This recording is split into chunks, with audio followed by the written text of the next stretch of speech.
Matt Rhule just flipped the script on ESPN when he just went on to Pat McAfee's show, and he had a lot to talk about in regards to the UCLA game plan, a huge change coming that we have not seen all season long, a change in our preparation, a change in our mindset. He talked about TJ Lateef, Dylan Raiola, a couple injury updates, who's in, who's out, along with a key player on the offensive line, and everything else you need to know, along with a bunch of news from these past couple hours, a big-time conversation around our close game issue and what we need to do versus the Bruins to eradicate that.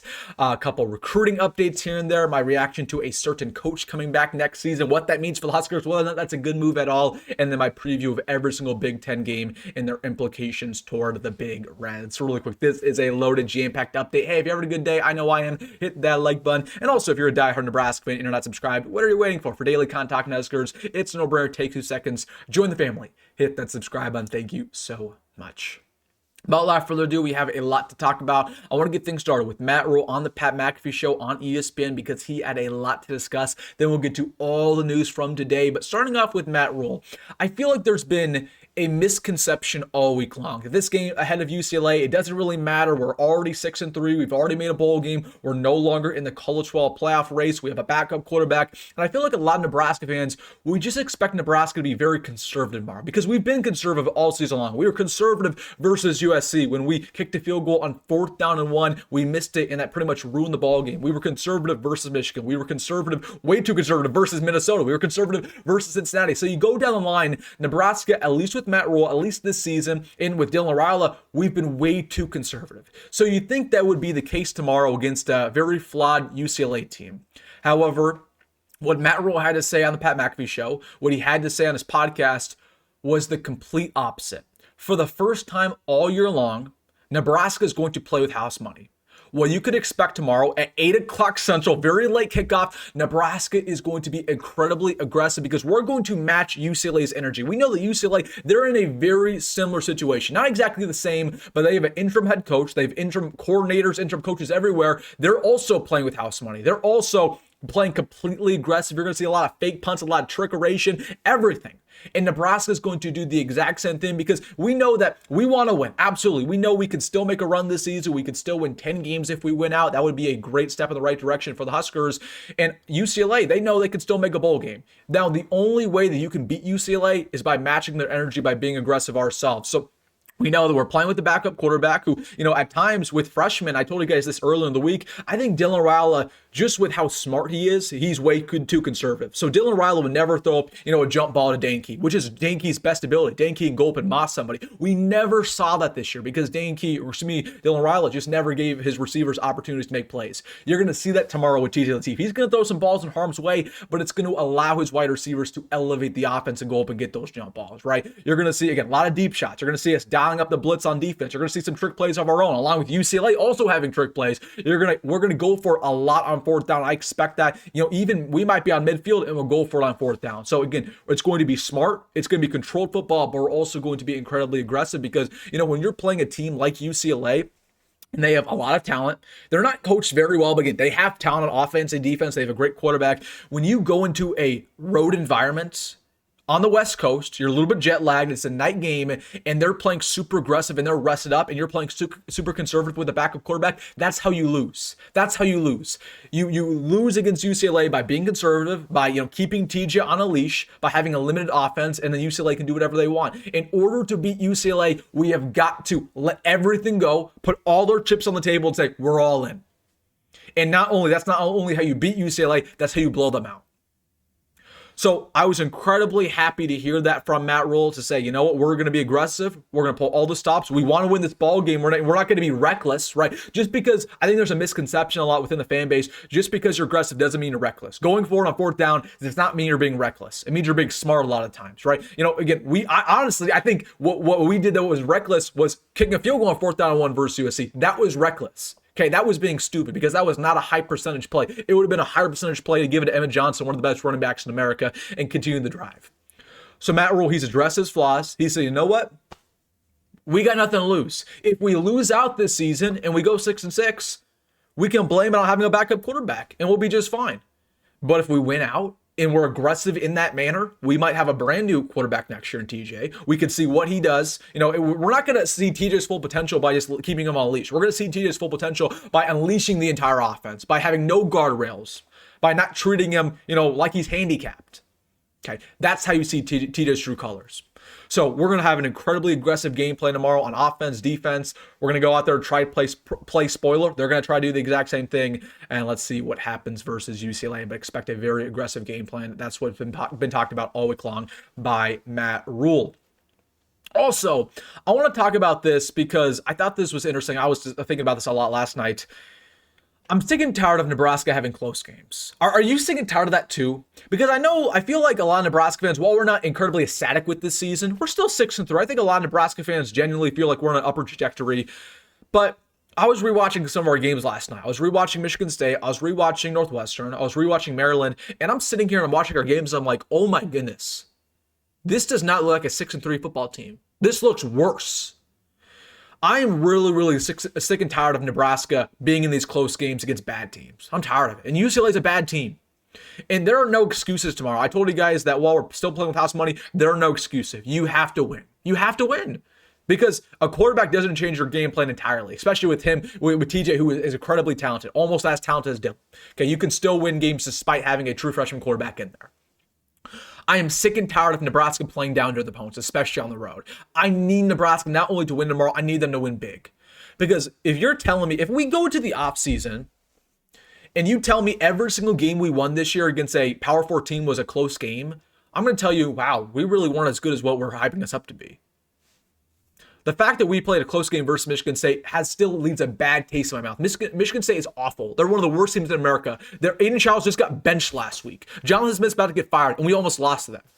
We almost lost to Maryland if it weren't for a heroic drive at the end of the ball game. So we sit here, and I've told you guys this all week, that everybody acts like, oh, the offense was so great with Dylan. The offense is going to go to crap with TJ. What are you guys talking about? We were in close game after close game with Dylan. Dylan would throw multiple interceptions in ball games, and he'd have to find some heroics at the end that leads to victory. I don't think this offense can get any worse. I don't think the close game issues can get any worse. So that's why I'm optimistic with TJ. If we roll in there with TJ Lateef on the road in a night game environment and win by multiple scores and have our first non-close game of the year, that says a lot about TJ. It says a lot about the offense and how it might be better with TJ. Again, this is all hypothetical, but again, we've been in too many close games this year. I don't want to see that tomorrow. I want to win more than anything, trust me, but I want to win big.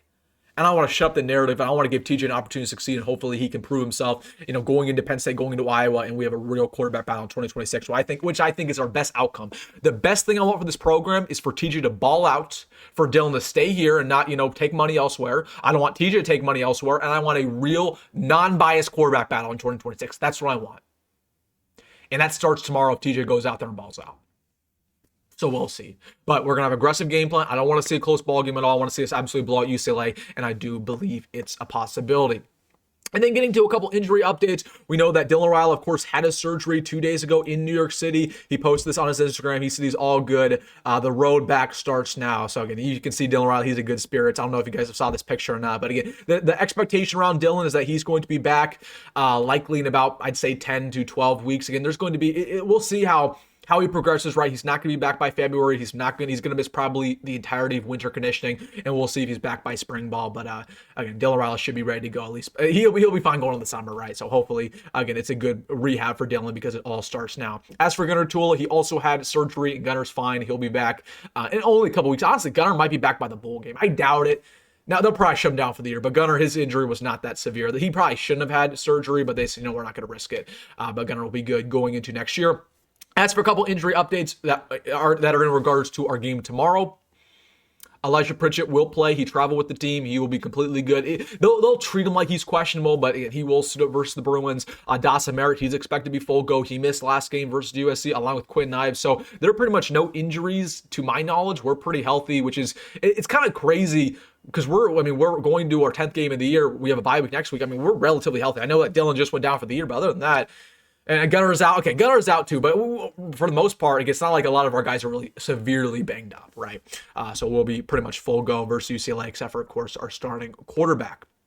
All right, a couple bits of news from these past couple hours I want to get to. I don't know if you guys saw this yesterday. Wisconsin head coach Luke Fickell will return in 2026. That decision comes with a significant increase in financial investment, probably with NIL, probably with the transfer portal, with recruiting.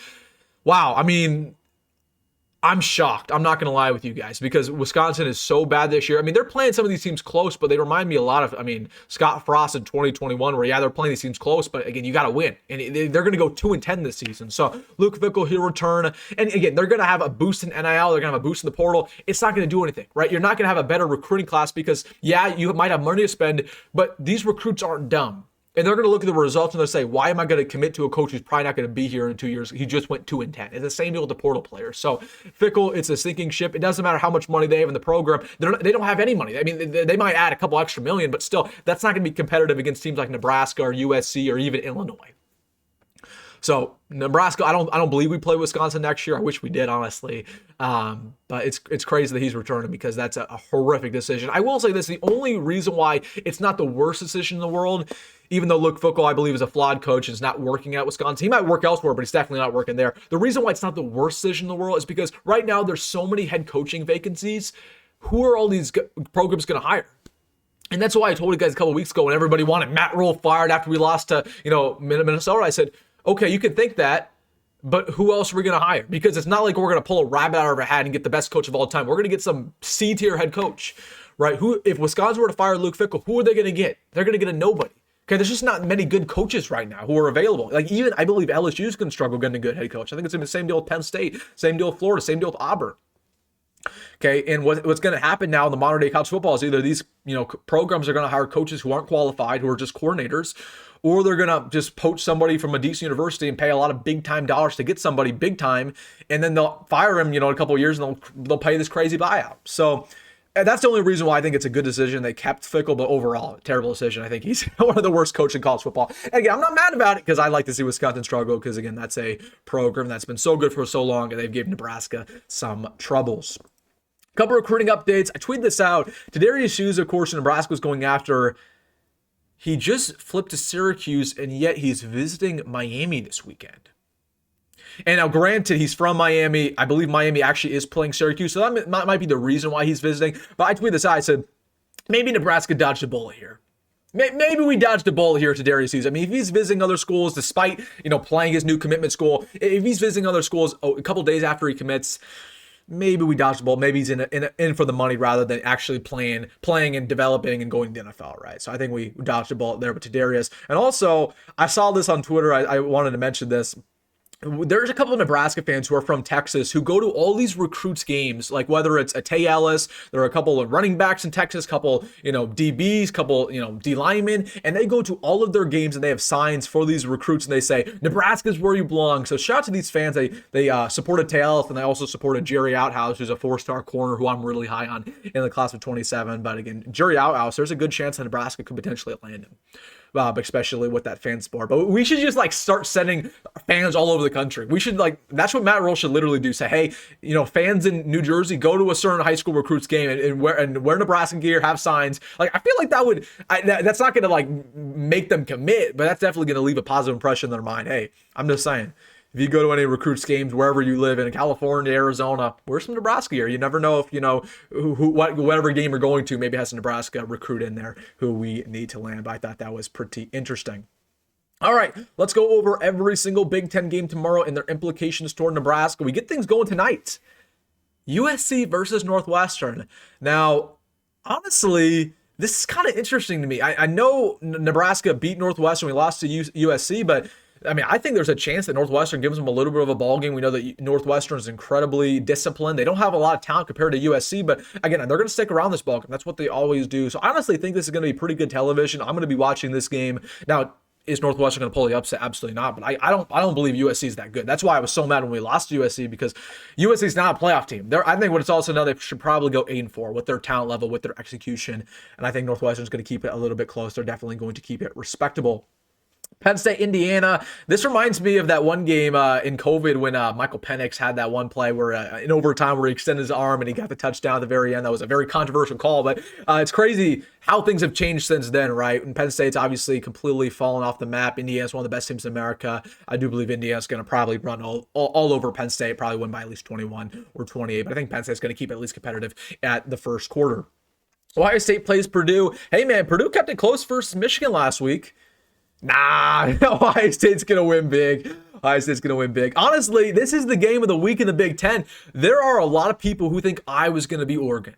There are a lot of people. I mean, the spread is only Oregon by 5.5. A lot of Big Ten pundits, national pundits, they all expect Iowa to win. Like, this is a big-time ball game. And we know that Iowa, say what you want about them, we know that Kinnick's a trap stadium. Whenever a big-time school goes in there, they lose. Whether it's a Penn State, we've seen Ohio State walk in there and lose.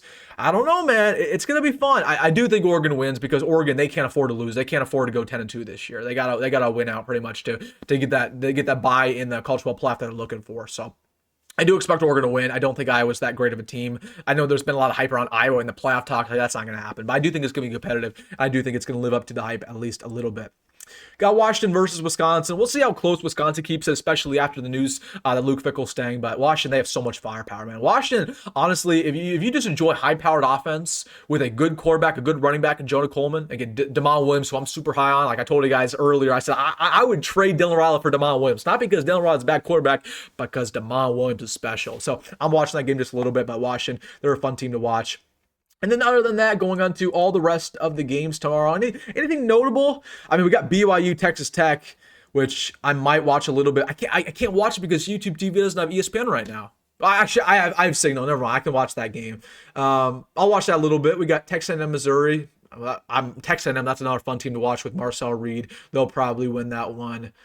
Other than that, Navy's having a good season. They might keep it competitive a little bit versus Notre Dame. LSU, Alabama, not crazy.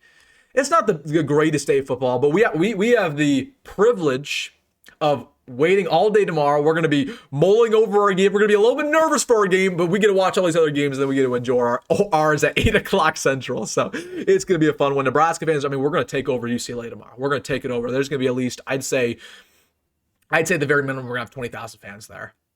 Maybe even 30,000. It's going to be wild. It's going to be wild. I've talked to a lot of people on the West Coast. Every single Nebraska fan I know on the West Coast is going to this ball game. So they're going to go out there to support our team and support TJ Lateef in his first ever start. So all right, guys, let me know your thoughts down below about everything. Reminder, we will have a pregame hype video that comes out tomorrow morning.